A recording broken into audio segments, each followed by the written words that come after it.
조지호 전 경찰청장이 계엄 당시 담을 넘는 국회의원의 체포 지시를 대통령이 내렸다며 쐐기를 박는 증언을 했습니다. 재판부는 내란 피고인들의 사건을 하나로 묶어 늦어도 다음 달 9일까지 다 마무리 지을 계획입니다. 정수아 기자입니다.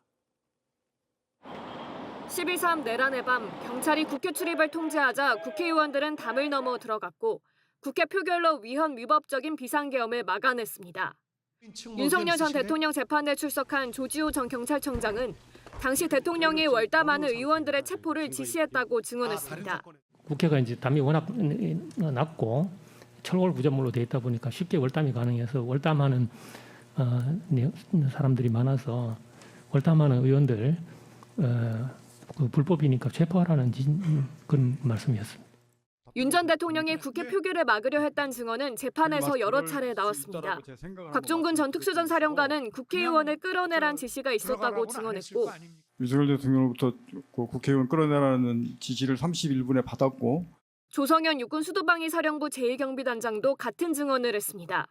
여기에 조지호 전 경찰청장까지 쐐기를 박은 겁니다. 윤 전 대통령 내란 재판은 다음 달 결심을 앞두고 있습니다. 재판부는 다음 주에 있을 김용현 전 국방부 장관 증인 신문을 끝으로 김 전 장관과 조 전 청장 등 내란 피고인들의 재판을 하나로 합치겠다 밝혔습니다. 늦어도 다음 달 9일까지 결심 공판을 진행해 내란 재판을 마무리 짓겠다는 계획입니다.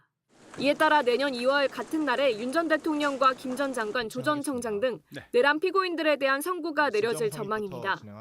한편 내란 특검은 특검법에 따라 군검찰로부터 여인영 전 방첩사령관, 곽종근 전 특수전사령관, 이진우 전 수방사령관의 재판을 넘겨받기로 했습니다. JTBC 정수아입니다.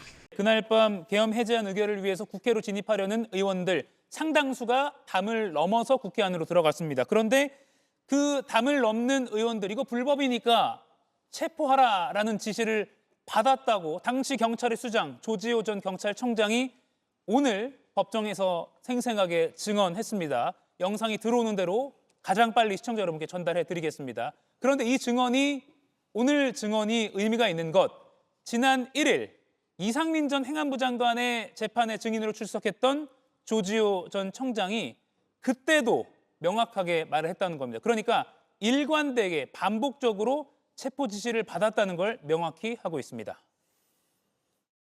12월 3일 23시 15분경부터 다음날 00시 48분경까지 사이에 윤석열 대통령으로부터 비아폰으로 한 6차례 전화받은 사실이 있습니까? 예, 처음에 국회를 통제를 해라 하길래 제가 법률적인 근거가 없어서 안 됩니다라고 얘기했던 것 같고 그리고 나중에는 월담하고 이런 사람 의원들을 다 잡아라, 체포해라 하는 그런 내용이었습니다. 당시 윤석열 대통령이 증인에게 전화로 조 청장, 국회로 들어가는 의원을 체포해, 불법이야 라고 말했습니까? 그렇게, 그거는 제가 워딩을 분명히 기억을 합니다. 계엄 선포 전에 지난해 12월 3일 저녁에요. 삼청동 안가에서 회동을 했다라는 점도 조지호 전 경찰청장이 다시 한번 명확히 했습니다. 거기서 시간도 명확히 했습니다. 오후 7시 20분쯤 안가에 갔고 윤 전 대통령이 계엄을 선포할 거라면서 경찰이 중요하니까 치안 유지를 잘 해달라고 했다라고 증언을 했고요. 지난 1일 이상민 전 장관 공판에 나왔을 때 역시 조지호 청장의 증언을 보면 A4 용지를 받았는데 22시 국회, 23시 민주당사 꽤 구체적으로 이런 게 적혀 있었다라고 증언하기도 했습니다. 김유영 의원님. 상당히 중요해 보입니다. 그러니까 조지호 청장의 입장에서는 이번에 사실 어떻게 불법 계엄에 대해서 처벌받을 수 있는 대상은 사전에 공모했는지 여부와 적극적으로 종사했는지 여부를 따져봐야 될 것 같습니다. 조지호 청장 입장에서는 본인이 사전 공모를 안 했다고 주장할 수도 있을 것 같습니다. 시간상 너무 급하게 받은 점은 분명히 있을 것 같습니다. 하지만 조지호 청장은 그만큼 많은 권한을 행사할 수 있는 위치에 있었습니다. 특히 경찰력이라는 공권력, 즉 국민들을 대상으로 무력을 행사할 수 있는 공권력을 투사할 수 있는 위치에 있었기 때문에 조지호 청장 입장에서는 조금 더 자기가 억울할 수도 있겠지만 실질적으로 처벌을 받을 수밖에 없는 상황에 놓였다고 보는 것이 합리적일 거라고 저는 생각을 합니다. 예. 그렇기 때문에 현재로서는 조지호 청장의 증언도 매우 중요하고 조지호 청장이 지금 파면당했지 않습니까? 그 파면의 근거 역시도 어찌 보면 12월 3일 안가에서 들었던 내용을 어쨌든 사전에 조금이라도 일찍 들었기 때문에 저런 처벌과 더 나아가서 증언이 더 중요하다는 점을 말씀드리겠습니다. 예, 지금 김용 의원 논평을 할 때 지금 나오고 있는 이 장면은 오늘 조지호 전 경찰청장이 증인으로 나온 모습입니다. 지금 화면 왼쪽으로 윤 전 대통령도 보이고요. 그리고 법정 기준으로 가운데 있는 증인석에는 조지호 전 청장이 앉아 있습니다. 12월 3일 밤 월담하는 의원들 이거 불법이니까 체포하라라고 지시를 했고 지시를 받은 두 당사자가 법정에서 1년여 만에 대면을 한 그런 모습 보고 계십니다. 신영 의원님. 네. 조지호 전 청장은 뭐 시청자분들도 아시다시피 최근에 이제 만장일치로 탄핵이 됐습니다. 윤 전 대통령 이 내란 사건 재판에 미칠 영향이 적지 않을 것 같아요. 그렇죠. 실제로 뭐 조지호 청장의 입장에서는 파면도 당했기 때문에 그동안의 경찰로서의 그런 공직 삶을 완전히 부정당하는 아주 그런 어떻게 보면은 최악의 상황에 직면을 했고 또한 건강상으로도 혈액암으로 지금 치료를 받는다고 알려져 있지 않습니까? 그렇기 때문에 재판에 나와서 사실 있는 그대로의 가감 없이 얘기를 하는 그런 부분에 있어서의 신뢰성이 있지 않는가라는 생각이 들고요. 특히나 뭐 진술의 일관성뿐만 아니라 오늘 그런 얘기도 했어요. 실제로 조청 청장이 그 비상계엄 날에 선포 이전에 김용현 국방부 장관으로부터 비아폰 전화를 받고 나서 사실 계엄 선포 늦어지고 있다라는 이야기를 듣고 그럼 그렇지 이게 되겠냐.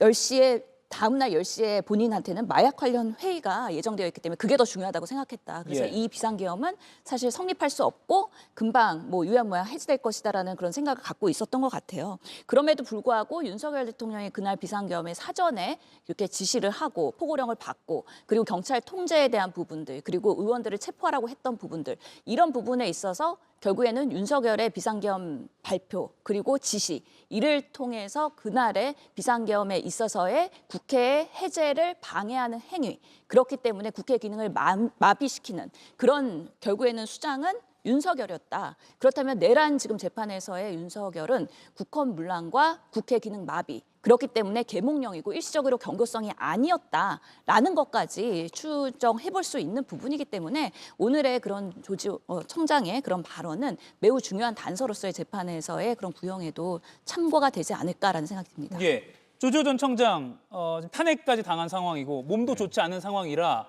신영 의원은 조 청장이 쉽게 말해서 거짓 증언을 할 아무런 동의인이 없다라고 평가를 했습니다. 그러니까 조지호 청장이 반복되고 일관된 이 증언은 재판부 입장에서 받아들이기에는 신빙성이 매우 높다고 볼 수 있을 것 같아요.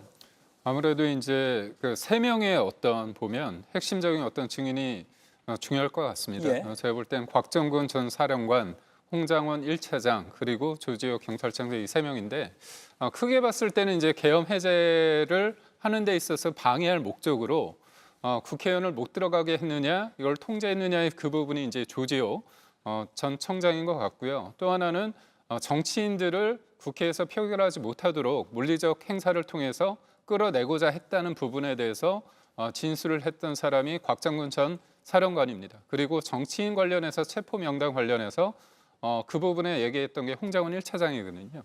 제가 볼 때 이제까지 헌재 재판에서 대통령을 파면하느냐에 마느냐의 어떤 중요한 분기점에서 홍장원 1차장의 진술은 굉장히 오락가락했습니다. 내가 메모를 해가지고 그 명단을 적었는데 왼손으로 소위 말해서 갈겼었는데 밖에서 썼는지 안에서 썼는지 시간과 장소 모든 것들이 어떻게 보면 일관성이 좀 결여됐습니다.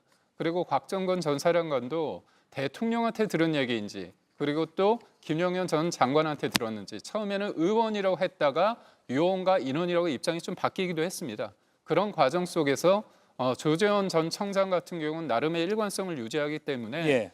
대통령의 계엄을 선포하는 데 있어서 그게 내란인지 여부를 따질 때 특검이 기존에 말했던 홍장원 1차장과 곽정근 전 사령관보다는 조재호 전 청장의 말에 대해서 좀 더 앞세우고 이 부분에 대해서 많은 의미를 둘 것 같습니다. 예. 계엄 당일 작년 12월 3일 저녁 7시 20분에 삼청동 안가로 불려갔다라는 점도 조지호 전 청장이 오늘 증언대에서 명확히 다시 한번 밝혔고요.